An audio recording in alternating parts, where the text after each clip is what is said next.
വയനാട്ടിൽ നിന്ന് പിടികൂടിയ നരഭോജി കടുവയെ തൃശൂർ പുത്തൂർ സുവോളജിക്കൽ പാർക്കിൽ എത്തിച്ചു.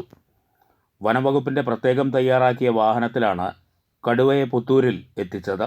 ചൊവ്വാഴ്ച രാവിലെ 8:20 കടുവയെ വാഹനത്തിൽ നിന്ന് ഐസൊലേഷൻ വാർഡിലേക്ക് മാറ്റിയത്. വാകേരി കോളനി കവലയിൽ സ്ഥാപിച്ച കൂട്ടിൽ കഴിഞ്ഞ ദിവസമാണ് കടുവ കുടുങ്ങിയത്.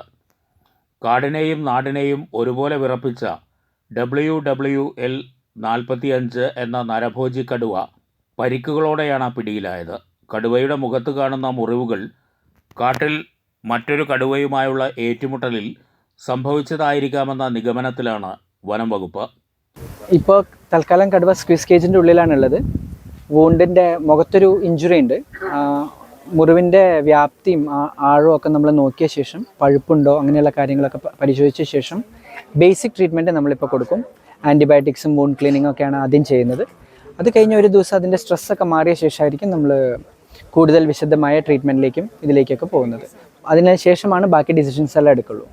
കടുവയെ കാടിന് പുറത്തേക്ക് മാറ്റുമെന്ന് വാകേരിക്കാർക്ക് വനം വകുപ്പ് ഉറപ്പു നൽകിയിരുന്നു. കുപ്പാടി വന്യമൃഗ പരിപാലന കേന്ദ്രത്തിൽ 7 കടുവകൾക്കുള്ള കൂടുകളാണുള്ളത്.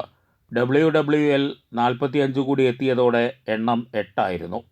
ഈ സാഹചര്യത്തിലാണ് വാകേരിയിലെ കടുവയെ പുത്തൂരിലേക്ക് മാറ്റിയത്. വനം വകുപ്പിൻ്റെ പ്രത്യേകം തയ്യാറാക്കിയ വാഹനത്തിൽ കടുവയെ പുത്തൂരിലെത്തിച്ചു.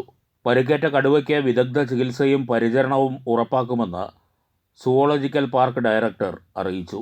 വയനാട് വാകേരിയിൽ ഭീതി വിതച്ച കടുവയെ പുത്തൂരിലെ സുവോളജിക്കൽ പാർക്കിലേക്ക് മാറ്റിയതോടെ ആ പ്രദേശത്തുള്ളവർ വലിയ ആശ്വാസത്തിലാണ്.